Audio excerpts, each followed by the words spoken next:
G'day folks. Look, this is going to be a quick video because a lot of people ask me all the time about their knife and the way I wear my knife particularly. They point that out and say, how come you got those bits of cord wrapped around your belt like that? Let me explain. Now I like to wear a leather sheath knife, which I'll show you in a second, and I like to have that on my hip as a good bushman should.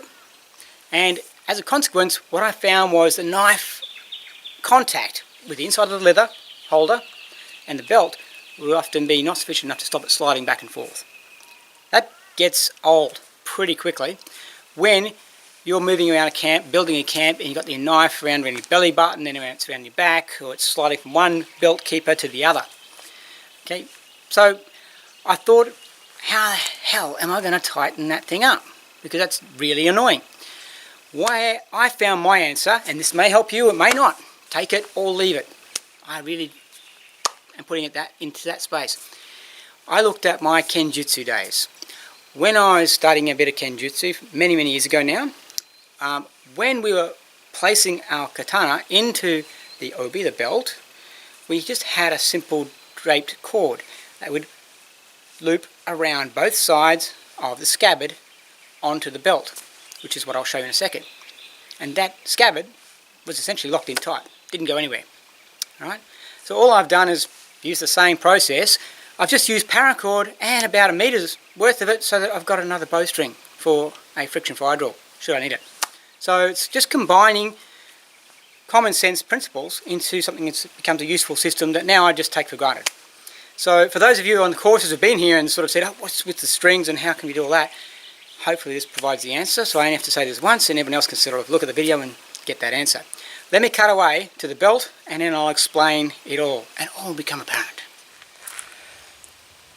Okay, so here is my preferred knife at the moment. This was a knife gifted to me by Mr. Gary Wines of the UK, who manufactures knives for British Special Forces and the wider buying public. And this was a beautiful knife. I've done a review of this knife online. If you want to look at that, go and look at that. But one of the things I found with all leather knives, irrespective of maker and designer, was this leather loop, if it wasn't somehow made tight enough with just the cut through type of method, it would really sort of allow the knife, as I said, to flap about on your belt and on your hip. So you would never knew exactly what it was. And I like to know exactly where that thing is all the time, so I actually feel it there all the time. My arm touches it and I know exactly where everything's where it should be. So what I did, as we said, is I used that samurai concept, that Japanese sword system concept of lanyards. Right, so I got about a meter's worth of paracord. I tied it around the top of the belt loop on the knife with a simple knot system. This one's just a reef knot backed up by two overhand knots, much like you would do a fisherman's knot, so that the knot stays intact and also absorbs some of the length. And then I place it onto the belt and wrap it over. So let me reconfigure that and show you that bit. Okay, so here we are with the knife back on its belt in the place I want to actually have it on.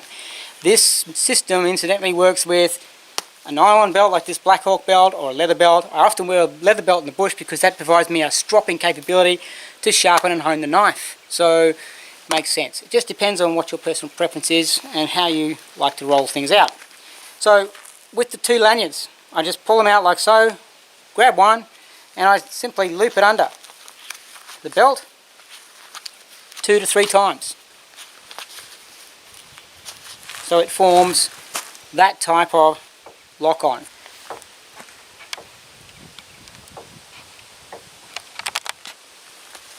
See it there? Alright, so that type of lock on. Around the back, same deal.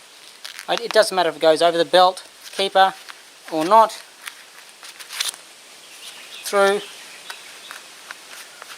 and through, as many times as you want, usually at least one good wrap, and then this sucker goes nowhere, even if you're into belly dancing. So that's the system. That's my magical system.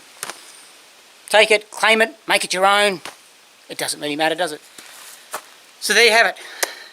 As I said, take it, run with it. If it works for you, it works for you. Great. Knowledge is there to be passed on, to be transferred forward, to pay it forward. So Okay, that's out of my weird brain, but hey, everyone's got one, and if that works for you, it's yours. If it's not, well, there's another bit of useless information you can stick out there in the grey matter one day that might come in to some value to you at some point. Alright, thanks for listening, guys. I hope that's of some interest to you, and thanks for the support on the YouTube channel. Thanks for supporting us at the school here. It's great seeing so many amazing people come out to school here all the time and attend classes. It is seriously giving me the best job of my life, and I am grateful. Have a good day, and dare to survive no matter what life throws at you.